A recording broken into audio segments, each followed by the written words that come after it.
Good morning all of you. आज हम आपको पढ़ाने जा रहे हैं अलंकार। तो जब अलंकार आप पढ़ेंगे तो सबसे पहले आपको इसके अर्थ के बारे में पता होना चाहिए। तो अलंकार का जो शाब्दिक अर्थ होता है तो उसका अर्थ होता है, अलंकार मीन्स होता है आभूषण। अलंकार मीन्स क्या होता है? आभूषण होता है। और कहा गया है कि काव्य की शोभा बढ़ाने वाले तत्वों को अलंकार कहते हैं। संस्कृत में एक सूक्त भी है कि काव्य शोभा करान धर्मा अलंकार प्रचक्षते, अर्थात जो काव्य की शोभा को बढ़ाते हैं वो अलंकार कहलाते हैं। अलंकार कितने प्रकार के होते हैं, अर्थात अलंकार के भेद कितने होते हैं? तो आपको हम बता दें कि अलंकार के दो भेद होते हैं। पहला अलंकार जो होता है वो होता है शब्दालंकार, और जो दूसरा अलंकार होता है उसका नाम है अर्थालंकार। अर्थात जब काव्य में शब्द के माध्यम से चमत्कार उत्पन्न होता है वहां पर शब्दालंकार होता है, और जहाँ काव्य में अर्थ के माध्यम से चमत्कार उत्पन्न होता है वहां पर अर्थालंकार होता है। अर्थात अब जहाँ पर शब्द चमत्कार उत्पन्न कर दे वहां शब्दालंकार, और जहाँ काव्य में अर्थ चमत्कार उत्पन्न कर दे वहां पर अर्थालंकार। अब शब्दालंकार के भेद कितने होते हैं तो हम आपको बताना चाहेंगे कि शब्दालंकार के जो प्रमुख भेद होते हैं वो आपके तीन होते हैं। जो पहला होता है वो होता है अनुप्रास, जो दूसरा होता है आपका होता है यमक, और जो तीसरा आपका भेद होता है उससे बोलते हैं श्लेष। तो सबसे पहले हम पढ़ेंगे अनुप्रास अलंकार के बारे में। तो जो अनुप्रास अलंकार होता है तो अनुप्रास का अर्थ ही होता है वर्ण। क्या होता है? वर्ण। यानी किसी भी भाषा को पढ़ने के पहले हमें वर्णों की जानकारी होनी चाहिए। तो वर्ण क्या होता है? भाषा की सबसे छोटी इकाई होती है।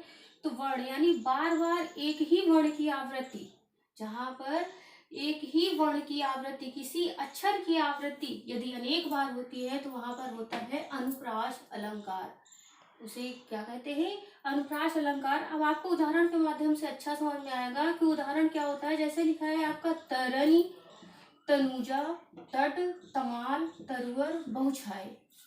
अब आपको हम बताना चाहेंगे कि यहाँ पर एक वर्ण की आवृत्ति अनेक बार हुई है। आप देखेंगे कि ता वर्ण की आवृत्ति है पहली, ता वर्ण की आवृत्ति दूसरी बार हुई, और ता वर्ण की आवृत्ति तीसरी बार हुई, ता वर्ण की आवृत्ति चौथी बार भी हो रही है, और ता ही वर्ण की आवृत्ति आपकी यहाँ पर पांचवी बार हुई। अब आप ये पूरे उदाहरण में देख सकते हैं कि केवल ता वर्ण की आवृत्ति ही अनेक बार हुई है।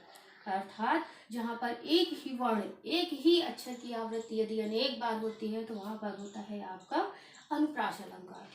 अब आपको दूसरे अलंकार के बारे में बताना चाहेंगे। अनुप्रास अलंकार आपको समझ में आ गया होगा। अब हम पढ़ेंगे यमक अलंकार के बारे में। तो यमक का अर्थ ही होता है जोड़ा। यमक का अर्थ होता है युग्म या फिर जोड़ा।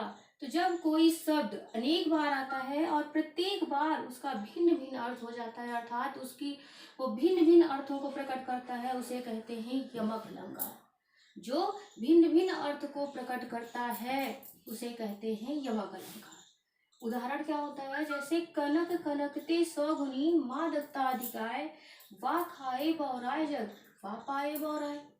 अब इसमें आप देख सकते हैं कि कनक शब्द, वर्णों को जोड़ा तो क्या बन गया? शब्द बन गया। तो कनक, कनक शब्द, और ये कनक शब्द, इस शब्द की आवृत्ति दो बार हुई है और भिन्न अर्थों में हुई है।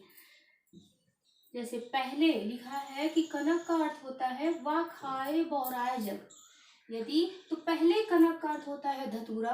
अगर व्यक्ति धतूरा खा लेगा तो वो बौरा जाएगा, और यदि किसी व्यक्ति को अधिक सोना मिल जाता है तो दूसरे कनक का अर्थ होता है सोना, और यदि उसे अधिक सोना मिल जाएगा तो वो भी बौरा जाएगा, अर्थात पागल हो जाएगा। तो आप इस माध्यम से समझ सकते हैं कि जहाँ पर किसी भी शब्द, वर्ण नहीं, किसी भी शब्द की आवृत्ति यदि दो बार होती है, उससे अधिक बार होती है, और वो भिन्न भिन्न अर्थ प्रकट करता है तो वहां पर आपका यमक अलंकार होता है। दूसरा उदाहरण भी आपको हम बता सकते हैं। जैसे लिखा होता है कि काली घटा का घमंड घटा, काली घटा का घमंड घटा। तो घटा शब्द दो बार आया। तो पहले घटा का शब्द होता है काली घटा, घटा मीन्स होता है बादल, और घटा का घमंड घटा। तो घमंड घटना अर्थात कम होना, घटना किसी चीज का कम होना। इस माध्यम से भी आप समझ सकते हैं। तो यमक का अर्थ होता है जोड़ा। तीसरा अलंकार जो आपका अर्थ होता है, अलंकार है, वो है श्लेष अलंकार। श्लेष, अब श्लेष का अर्थ ही होता है चिपका हुआ। श्लेष का अर्थ होता है चिपका हुआ।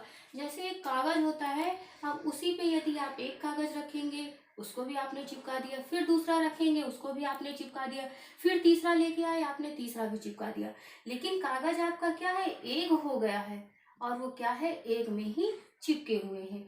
अर्थात जब एक ही शब्द बिना आवृत्ति के दो या दो से अधिक अर्थ को प्रकट करता है तो वहां पर श्लेष अलंकार होता है। अब इसका उदाहरण क्या होता है कि जैसे आपका एक उदाहरण है, सुवरन को खोजत फिरत कवि व्यभिचारी चोर। तो सुवरन को खोजत फिरत, अब सुवरन शब्द यहाँ पर क्या है, सुवरन शब्द एक बार आया है। इसका इस शुरुआत में क्या होता है, चरण धरत चिंता करत चितवत चारों ओर सुवरन को खोजत फिरत कवि व्यभिचारी चोर। तो हमने ऊपर वाली लाइन इसलिए नहीं लिखी कि वो इम्पोर्टेंट नहीं है, लेकिन नीचे की जो लाइन है वो आपके लिए इम्पोर्टेंट है। तो ये जो सुवरन अर्थ है ये विशेष अर्थ प्रकट कर रहा है, और इसके तीन अर्थ होते हैं। एक सुवरन के तीन अर्थ होते हैं।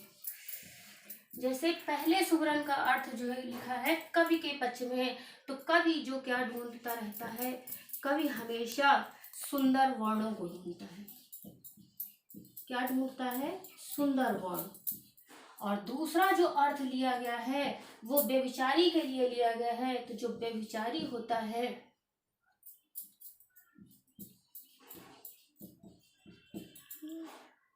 जो व्यभिचारी है वो क्या ढूंढता है, सुंदर स्त्री।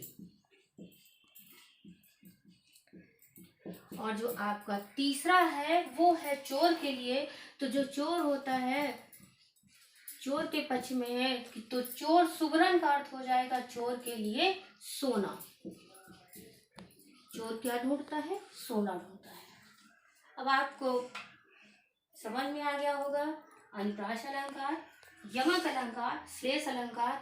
और यदि आप इन सारे अलंकारों को समझ लेते हैं तो निश्चित ही आपके 3 नंबर एग्जाम में पक्के हो जाएंगे। थैंक्स।